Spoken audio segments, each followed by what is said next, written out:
programa de hoje, atreva-se a ser diferente. Frequentemente fazemos uma pergunta: como é que os primeiros discípulos foram capazes de sacudir o mundo? E hoje milhares de cristãos não conseguem sequer fazer cócegas. A razão é simples.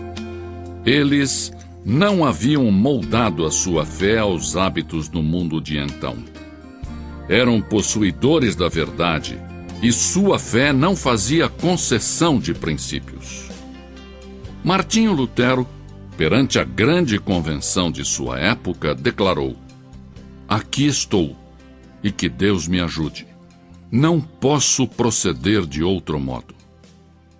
E ele fez mais pela liberdade religiosa que 1 milhão de conformistas que tinham perdido a vitalidade da verdadeira religião. A Bíblia ensina que a popularidade perante o mundo significa a morte. As ferramentas mais eficazes de Satanás são a conformidade e o comprometimento. Ele sabe que um homem plantado no meio de um povo pagão é capaz de fazer com que muitas pessoas se voltem para Deus e declarem: "Porque não me envergonho do Evangelho de Cristo, que é o poder de Deus para a salvação de todo aquele que crê." Romanos 1,16. As palavras do apóstolo Paulo: "Já não vivo de acordo com as regras deste mundo", pesam e significam muito para nós hoje em dia. Como espada afiada, estas palavras cortam, expondo o nosso modo de viver. Não são palavras amáveis, são ordens com tom de batalha.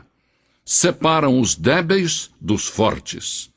Mas são palavras que inspiram e necessitamos escutá-las ainda hoje. Primeiro, não moldemos nossas mentes segundo este mundo, de acordo com a sua propaganda, a sua conversação, a sua filosofia. O mundo executa uma gigantesca tarefa de lavagem cerebral. Às vezes consciente, às vezes inconscientemente, o cristão vive assediado por publicidade secular e mundana. Anúncios que proclamam que o homem elegante prefere tal marca de uísque, dando a entender que os que não bebem uísque não são pessoas de bom gosto. Muitos espetáculos, inclusive no domingo, são dirigidos a quem tem sede de violência, sexo e desrespeito à lei. Parece que um cérebro poderoso e diabólico rege os assuntos deste mundo, e que o seu objetivo principal é lavar o cérebro dos crentes para que se amoldem a este mundo. As coisas do mundo ameaçam contaminar a corrente de pensamento cristão. Satanás estará batalhando para distrair você cada hora de se dedicar a ler a Bíblia e a orar. Mas por cima desse estrondo, podemos escutar a voz das Escrituras, que nos diz: "Tende em vós aquele sentimento que houve também em Cristo Jesus." Filipenses 2,5. "E não vos conformeis a este mundo, mas transformai-vos pela renovação da vossa mente, para que experimenteis qual seja a boa, agradável e perfeita vontade de Deus." Romanos 12:2. Nós, cristãos, não devemos nos amoldar às ansiedades do mundo.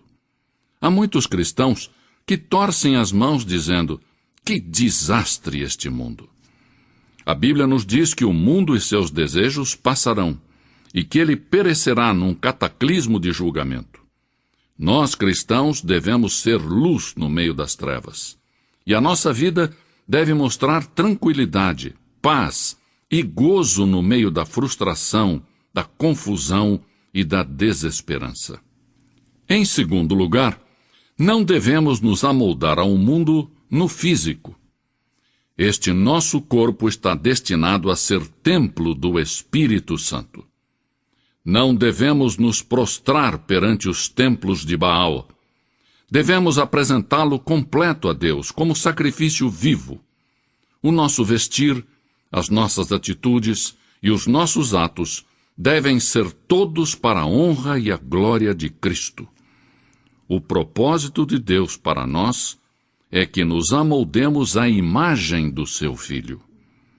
O mundo pode pressionar, tentando deformar-nos, mas Cristo nos disse: transformai-vos pela renovação da vossa mente, para que experimenteis qual seja a boa, agradável e perfeita vontade de Deus. Em terceiro lugar, não devemos nos moldar ao mundo no aspecto social. O mundo tenta nos absorver, metendo-nos em sua sociedade secular e moldando-nos à sua imagem mundana. Mas Cristo nos estimula a não nos ajustarmos a esses critérios. Disse sobre os que creem nele: eles não são do mundo, assim como eu não sou do mundo. João 17:16. Uma grande parte da nossa conversação é mundana e não espiritual. É fácil copiar os hábitos do mundo e passar as noites falando de política, de esportes, modelos de automóveis ou espetáculos da moda.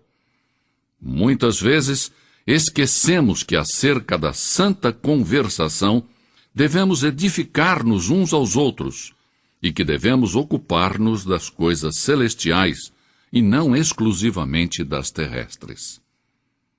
É certo que Jesus comeu com publicanos e pecadores, mas ele não se deixou ser absorvido e moldado pelo grupo. Ao contrário, ele aproveitou cada oportunidade para apresentar a verdade espiritual e levar as almas da morte para a vida. Os nossos contatos sociais devem ser não apenas agradáveis, mas também úteis, como oportunidades para compartilhar a nossa fé com aqueles que ainda não conhecem a Cristo de perto. Em quarto e último lugar, não devemos nos moldar ao mundo quanto ao aspecto espiritual. Não devemos ajustar-nos àquele que o mundo define como religioso, mas devemos esforçar-nos para cumprir o que Deus exige para sermos seus discípulos. Nos tempos de Isaías, nenhuma nação era tão religiosa quanto Israel. O templo, estava sempre cheio. O sangue dos sacrifícios fluía no altar. O povo observava estritamente as festas religiosas, e na casa de Deus ressoavam as orações. Mas o culto de Israel carecia de profundidade, de devoção genuína. A nação estava deteriorando a moral, apesar de que as multidões enchiam o templo. Pela boca de Isaías, Deus então disse: não continueis a trazer ofertas vãs. O incenso é para mim abominação. As luas novas, os sábados e as convocações de assembleias, não posso suportar a iniquidade e o ajuntamento solene. Isaías 1:13. Logo, Isaías indicou ao povo como voltar a obter o favor de Deus. A este povo, que era membro da igreja, a este povo que tinha sido educado de acordo com as formalidades das suas leis religiosas, mas que não vivia corretamente durante a semana, Isaías os advertiu acerca do castigo divino. Logo, disse-lhes como se purificar do seu pecado. Isaías disse: lavai-vos, purificai-vos, tirai de diante dos meus olhos a maldade dos vossos atos. Cessai de fazer o mal.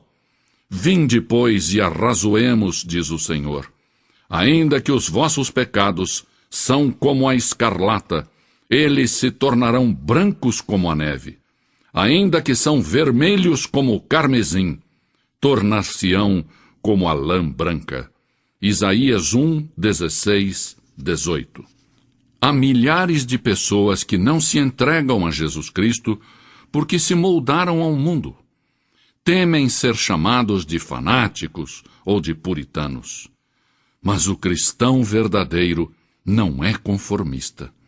Assim, apelo aos cristãos de todas as partes que se tornem seguidores fiéis de Jesus Cristo, que não se amoldem ao mundo, mas antes dia após dia, se transformem na própria imagem da pessoa de Jesus Cristo.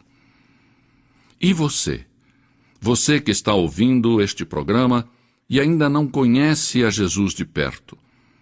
O meu convite a você é para que entregue agora mesmo o seu coração, a sua vida, por completo a Jesus. A sua vida se renovará e você será uma nova pessoa em Cristo Jesus. Deus assim o abençoe. Amém.